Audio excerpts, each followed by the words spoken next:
ওর হুডলাম যারা সন্ত্রাসী যারা তারা আজকে লুটপাট করতেছে। এই লুটপাটের জন্য তারা দায়ী।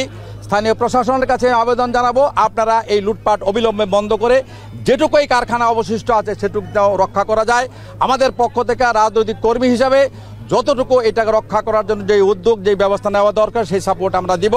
গেল 25 আগস্ট 10:30টার দিকে নারায়ণগঞ্জের রূপগঞ্জের রূপসী এলাকায় গাজী টায়ার কারখানায় আগুন লাগলে ফায়ার সার্ভিসের 12টি ইউনিট সারা রাত ধরে চেষ্টা করেও আগুন নিয়ন্ত্রণে আনতে পারেনি। এ সময় থেমে থেমে বিস্ফোরণের ঘটনাও ঘটে বেশ কয়েকটি, যাতে কেঁপে ওঠে আশপাশের মানুষ। রাত 10:35 স্থানীয়দের মাধ্যমে আগুন লাগার খবর পেয়ে ঘটনাস্থলে ছুটে যায় ফায়ার সার্ভিসের 12টি ইউনিট। ভবনটির ভেতরে আটকে পড়াদের জন্য তাদের পরিবার পরিজনের আহাজারিতে ভারী হয়ে উঠেছে কারখানার এলাকা। মামা আমার স্বামীকেও আমি উপরে উঠছে, আগুন লেগে গেছে, আমি ধরে নেমে গেছি।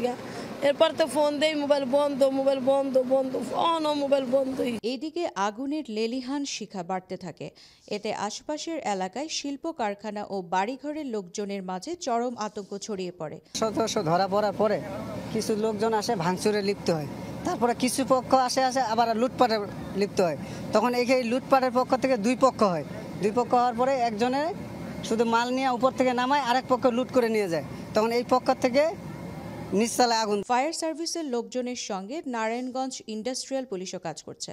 স্থানীয় অনেকে জানিয়েছেন, সাবেক মন্ত্রী ও গাজী গ্রুপের চেয়ারম্যান গোলাম দস্তগীর গাজীকে গ্রেপ্তারের পর থেকে কারখানাটিতে গণহারে লুটপাট চলে।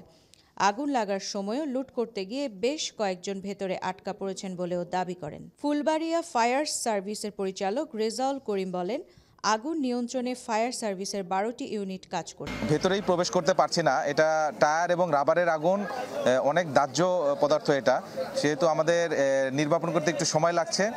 আমরা নির্বাপন করার পরে পুরো বিল্ডিংটি সার্চ করে কতগুলো লাশ পেলাম সেটা আমরা আপনাদেরকে জানাতে পারবো। সৌজনা বড়ুয়া, দৈনিক অর্থনীতি।